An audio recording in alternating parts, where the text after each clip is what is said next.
Happy birthday నాన్న Vrinda. Thanks అమ్మా. ఒట్టి విషయసేనా, గిఫ్ట్ ఏం లేదా? గిఫ్టా? డబ్బులు పంపిస్తాను, నీకేం కావాలో కొనుక్కో. అదేంటమ్మా అలా అంటావు? ప్రతిసారి నువ్వే కదా కొనిస్తావు. ఆ?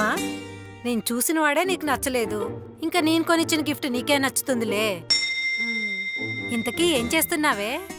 ఏం లేదమ్మా, ఖాళీగానే ఉన్నాను. ఖాళీగా ఉన్నావనే పెళ్లి చేశాం కదే, పెళ్లి చేసుకున్నాక కూడా ఖాళీగానే ఉన్నావా? అమ్మో సర్లే కాని, పుట్టినరోజు కదా ఈరోజు, టెంపుల్కి వెళ్ళావా? లేదమ్మా, ఆయనకి ఆఫీస్లో అర్జెంట్ మీటింగ్ ఉందంట. ఈవినింగ్ వచ్చాక వెళ్తాం. పుట్టినరోజు నాడు పనేంటే?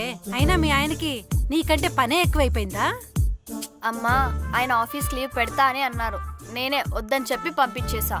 అందుకే ఈ లవ్ మ్యారేజ్లు గట్రా వద్దని చెప్పింది. వింటావా? ఎంచక్క నేను చెప్పినట్టు అరేంజ్ మ్యారేజ్ చేసుకుంటే 12 o'clockకి కేక్ కటింగ్, సర్ప్రైజ్ గిఫ్ట్లు ఉండేవి కదా. అమ్మా, కష్టపడాల్సిన వయసులో ఎంజాయ్ చేస్తే ఎంజాయ్ చేయాల్సిన వయసులో కష్టపడాల్సి వస్తుంది. అయినా నా పుట్టినరోజు నాడు తన నా పక్కన ఉండడం కాదు, తన నా పక్కన ప్రతిరోజు నాకు పుట్టినరోజే. ఇంకా గిఫ్ట్ అంటావా? అంతవరకు నాతో టైం స్పెండ్ చేస్తాడు చూడు, అదే నాకు పెద్ద గిఫ్ట్. అయినా ఇవి నీకు అర్థం కాదులే, ఉంటా. సర్లే గాని, మీ ఆయన బానే చూసుకుంటున్నాడా? ఏదైనా ప్రాబ్లం ఉంటే చెప్పు, నేను చూసుకుంటా. అమ్మా, ఇప్పుడు నాకు పెళ్ళైపోయింది. ఇది నా ఫ్యామిలీ. నా ఫ్యామిలీకి ఏదైనా ప్రాబ్లం వస్తే నేనే సాల్వ్ చేసుకుంటా. ఏదైనా హెల్ప్ కావాల్సి వస్తే నీకు కాల్ చేస్తానులే. ఇప్పటికి ఫోన్ పెట్టే. అది కాదే వృందా, నేను చెప్పేది వినవే. వృందా,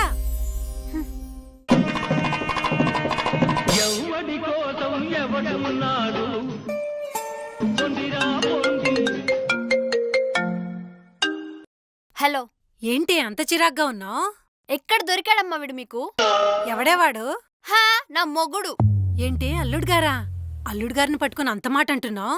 ఈడల్లుడేంటి, అమెరికాలో అంట్లు తోముకుని ఎద్దవ్వ, జపాన్ లో జాకెట్లు కుట్టుకునే దద్దమ్మ, పాకిస్తాన్ లో పందులు తోలుకునే పరమ సుంటగాడమ్మ వీడు. ఏంటి అలా తిడుతున్నావు? ఏమైంది? పెళ్ళయ్యాక వచ్చిన ఫస్ట్ బర్త్డే అమ్మా, అది కూడా మర్చిపోయాడు. చైనాలో చిప్పలేరుకునేవాడు. ఏదో వర్క్ టెన్షన్ లో పడి మర్చిపోయి ఉంటాడులేవే. హా, అలా మర్చిపోయి ఉంటాడులే అని గుర్తు చేసి సచ్చా. బంగ్లాదేశ్ లో బొంతలు అమ్ముకునేవాడికి హ్యాపీ బర్త్డే అని చెప్పి మళ్ళీ వర్క్ చేసుకుంటున్నాడు. అల్లుడు చాలా సింపుల్ పర్సన్ అనుకుంటా. పబ్బులు పార్టీలు ఇష్టముండకపోవచ్చు. అంత లేదమ్మా, మొన్ననే వాళ్ళ ఆఫీస్ లో పార్టీ అంటే పావుగంట ముందే పౌడర్ కొట్టుకుని పరిగెత్తుకుంటూ మరీ వెళ్ళాడు. దుబాయ్ లో దూద్ అమ్ముకునేవాడు వాడు ఫేసు. నువ్వు సోషల్ స్టడీస్ లో స్ట్రాంగ్ అని తెలుసు గాని ఇంత స్ట్రాంగ్ అని నాకు తెలియదు. ముందు అది తిట్టడం ఆపు. నీకేం తెలుసమ్మా నా బాధ? పర్మనెంట్ వర్క్ ఫ్రమ్ హోమ్, ఎప్పుడూ నీతోనే ఉంటాడని ఇచ్చి పెళ్లి చేశారు. ఈ ఇండోనేషియా ఇడ్లీ గాడికి, వాడికి వర్క్ మీద ఉన్న ఇంట్రెస్ట్ నాతో టైం స్పెండ్ చేయడానికి మాత్రం ఉండదు. 24 గంటల ల్యాప్టాప్ ముందు వేసుకొని నొక్కుతూనే ఉంటాడు. ఒసేయ్, మొగోళ్ళన్నాక 1,00,000 టెన్షన్స్ ఉంటాయి, అవన్నీ అర్థం చేసుకోవాలి. అన్ని టెన్షన్స్ ఉన్నప్పుడు నన్నెందుకు పెళ్లి చేసుకున్నాడమ్మా? మగాన్నిచ్చి పెళ్లి చేయమంటే మెషిన్ కి ఇచ్చి పెళ్లి చేశారు. నా వల్ల కావట్లేదమ్మా, నేను మన ఇంటికి వచ్చేస్తాను. ఏంటి వచ్చేది? కాళ్ళు ఎరగొడతా. ఒకసారి పెళ్ళయి అత్తారింటికి వెళ్ళాక మళ్ళీ పుట్టింటికి వచ్చే ప్రసక్తే లేదు.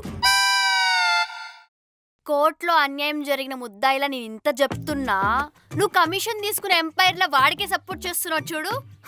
అట్లుంటదమ్మా నీతోని. అది కాదే వృందా, నేను చెప్పేది విను. సర్లే, ఉంటా, బాయ్.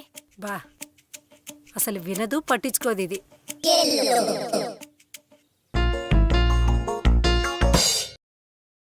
ఇవ్వండి ఆ బ్యాగ్, ఇటు ఇవ్వండి, నేను మోస్తాను. పర్లేదండి, మోస్తాను. అయ్యో పర్లేదండి, అప్పటి నుంచి మీరే మోస్తున్నారు కదా, ఈ కాస్త దూరం నేను మోస్తాను. దేవత లాంటి భార్య దొరికింది. అమ్మా, బాగున్నావమ్మా? ఏంటి బరువు బాధ్యతలన్నీ నీ చేత మోయిస్తున్నాడా? అయ్యో అది కాదమ్మా, గేట్. వెళ్ళి ఫ్రెష్ అయ్యిరా, తర్వాత మాట్లాడుకుందాం. బాగున్నారా అత్తయ్య? ఓ మంచి మర్యాద లేదు. ఆగవే, మీ అమ్మ ముందు నన్ను బ్యాగ్ చేయడానికే కదా కింద నా దగ్గర బ్యాగ్ తీసుకుంది? అయ్యో కాదండి, మీ కష్టం చూడలేక. మన ఇంటి గేటు దగ్గర నుంచి మీ ఇంటి గేటు దాకా నేను మోసుకొని వచ్చినప్పుడు నా కష్టం నీకు కనిపించలేదా?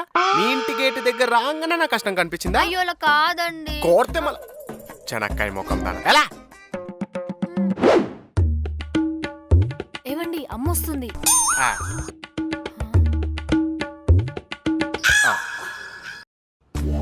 అమ్మ ఏం చేసావు? చికెన్ బిర్యానీయే. హా, పెట్టు పెట్టు పెట్టు. ఏంటే మెడంతా బోసుగా ఉంది? పెళ్లిలో బంగారం బానే పెట్టాంగా, మెడలో బరువు అవుతుందని బ్యాంకులో తాకట్టు పెట్టాడా మీ ఆయన? Flash back. వెళ్దామా? మేడేంటే బోసుగా ఉంది. మొన్న కొనిచ్చిన బంగారం ఉందిగా అదేసుకురా పో.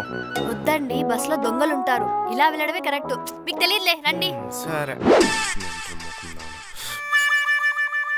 పెట్టు పెట్టు పెట్టు. అమ్మమ్మమ్మ, మా ఆయన నాన్ వెజ్ తినడు, ప్యూర్ వెజిటేరియన్. ఏదైనా వెజ్ లో ఉంటే పెట్టవా? ఆ?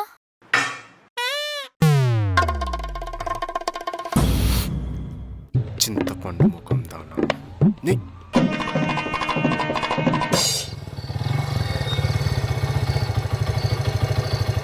అమ్మా, వా, నేనంటే ఎంత ప్రేమమ్మా నీకు. ఇంత ఎండలో కూడా నా కోసం వెయిట్ చేస్తున్నావా? నీకోసం కాదులేవే, పక్కకి జరుగు. అల్లుడు గారు బాగున్నారా? బాగున్నానండి. ప్రయాణం బాగా జరిగిందా? జరిగిందండి. అయ్యో, మీరు పట్టుకున్నారా? ఇవ్వండి. పర్లేదు, నేను ఇవ్వండి. పర్లేదు. మీరు లోపలికి వెళ్ళండి. నీకెందుకమ్మా అంత శ్రమ? ఆయన మోస్తాడుగా. నేను మోస్తానని ఎవరు చెప్పారే? Catch it.